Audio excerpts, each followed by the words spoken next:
Program Director, Honorable Minister of Agriculture, Land Reform and Rural Development, Ms. Ndiadivha, ministers from partnering countries, members of diplomatic corridors, distinguished guests, ladies and gentlemen, it gives me a great pleasure to be representing South Africa on this very special occasion.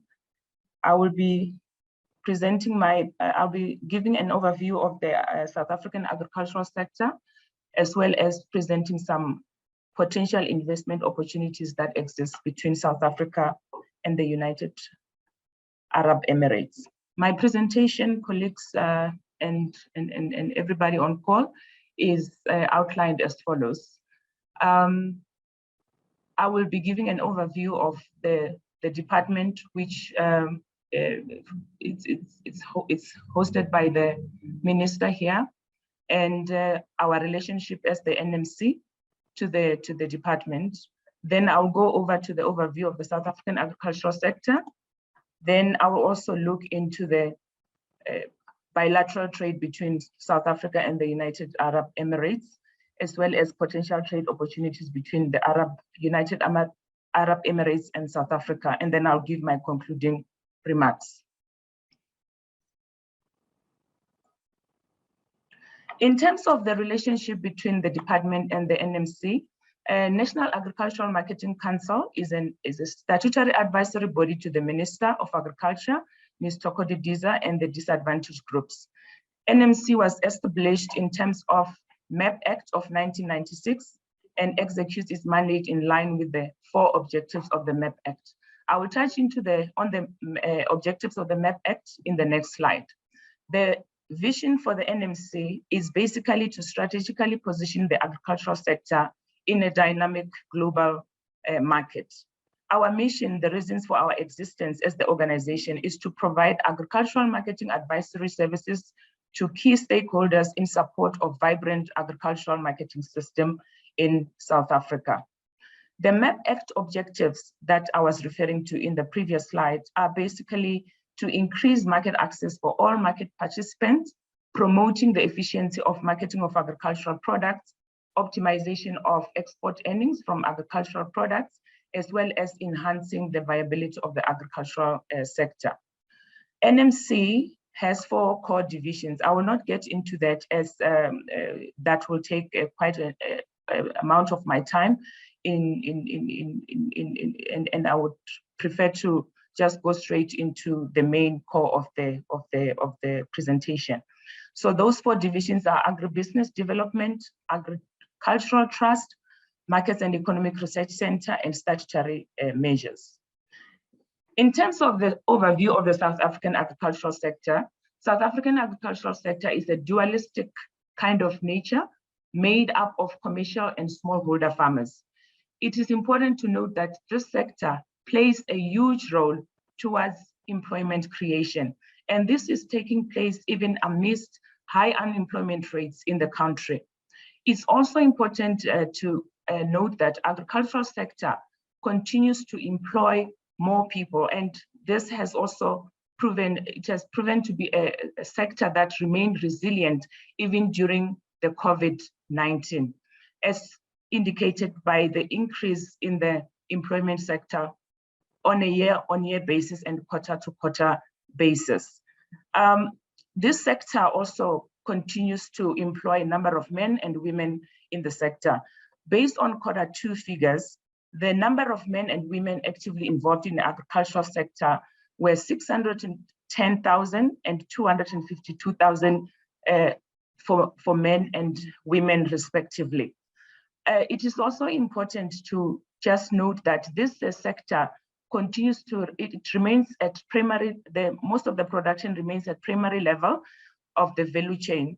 And I believe that this opportunity of Dubai Expo presents an opportunity where South Africa and United Arab Emirates can cooperate to ensure that we forge on initiatives that promote agro-processing and value addition, especially for smallholder farmers.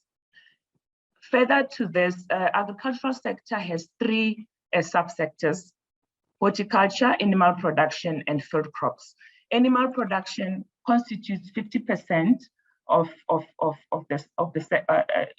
constitute 50%, followed by horticulture and field crops. These subsectors play a very important role towards the gross value addition of the South African agricultural production. And in terms of animal production subsector, poultry remains one of the leading commodity, followed by cattle, sheep, and pig.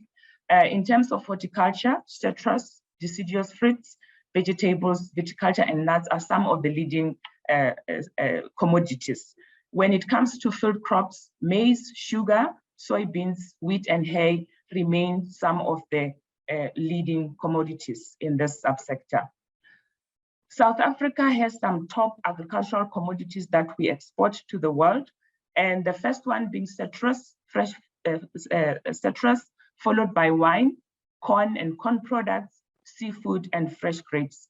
And some of our top South Africa export destination markets are the Netherlands, United Kingdom, China, Botswana, Namibia, Mozambique, and United States of America. Of course, this exposition helps us to understand that the United Arab Emirates also has the potential to be one of our export destination markets. Furthermore, this graph basically shows how the South African trade, agricultural trade, has been performing from between the period 2011 and 2020. As you can see from the graph, South Africa exports to the world have been increasing during this period of analysis.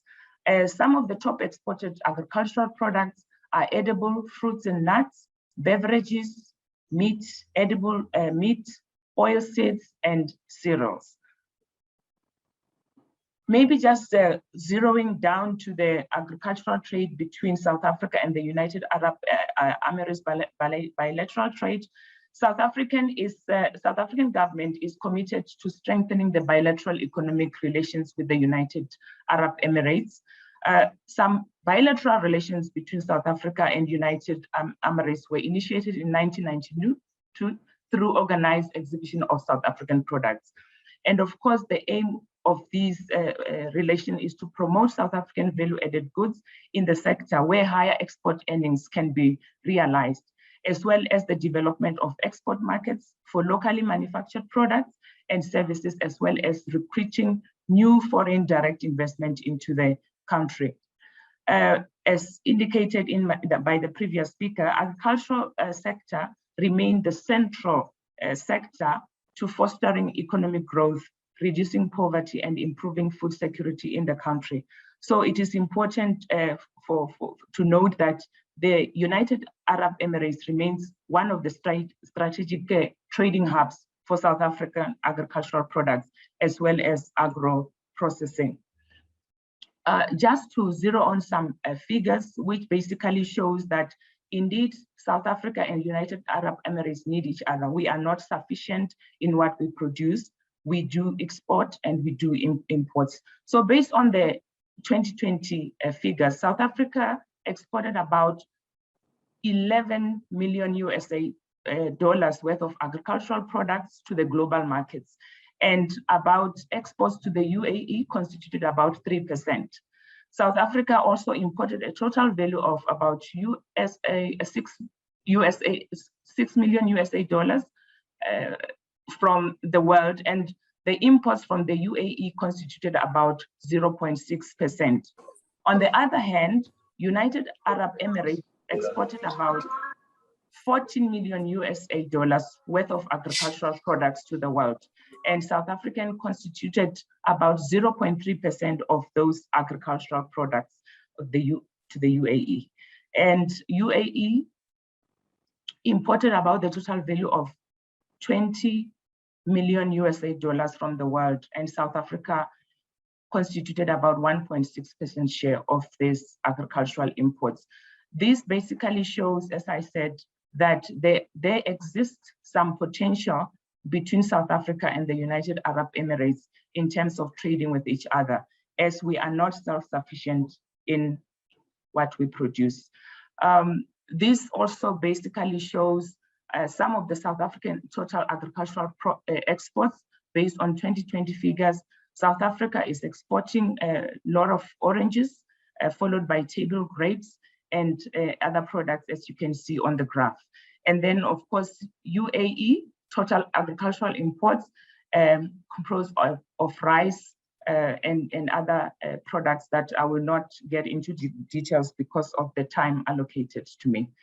So in terms of potential trade opportunities between United Arab Emirates and South Africa, based on the export realistic opportunities that we have conducted as the NMC, these are some of the products that exist and that actually present some trade opportunities between the United Arab Emirates and South Africa. The first one being forage products, lucerne, meals and pellets, followed by fruits and vegetable and so forth. In the concluding remarks, I'm going to give this in terms of the value of export that can be realized if such were to be followed. Based on the analysis, above analysis, the realistic potential investment opportunities exist between South Africa and the United Arab Emirates in the following prioritized industry. The first one being animal feed formulation and lucerne. This is valued at about 893 million in the United Arab Emirates markets. This is also followed by fruits and nuts, which presents futuristic, realistic potential for South Africa, which is over 500 million rands. And then this is also followed by vegetable industry, which is one of the strategic industry due to its South Africa proximity in terms of logistics and keeping the cold chain estimated, which is estimated at the trade potential of the value of 300 million rand. We also have teas and herbs, which exhibit a potential export values of about 85 million rand. Poultry is also one of the sector or industry that presents good opportunities. This is estimated at the export value of about 75 million, and it is much larger if Saudi Arabia were to be considered. We also have processed fruits and vegetable, in this case canned and frozen, with the export potential value at 52 million. We also have dried legumes with export potential of about 52 million, and beans is one of the popular food ingredients in the Middle East and Asia. So that's a great opportunity where we can cooperate in terms of trade relations. We also have cut flowers with the export potential worth 51 million rands. We also have dairy products with the potential exports valued at 50 million rands. And of course, on top of this, the Agricultural and Agro-Processing Master Plan offers an opportunity for sectoral players to form meaningful private-public partnership with clear commitments and targets to grow the sector on inclusive basis, and of course, to work towards job creation, economic growth, and food security. Thank you.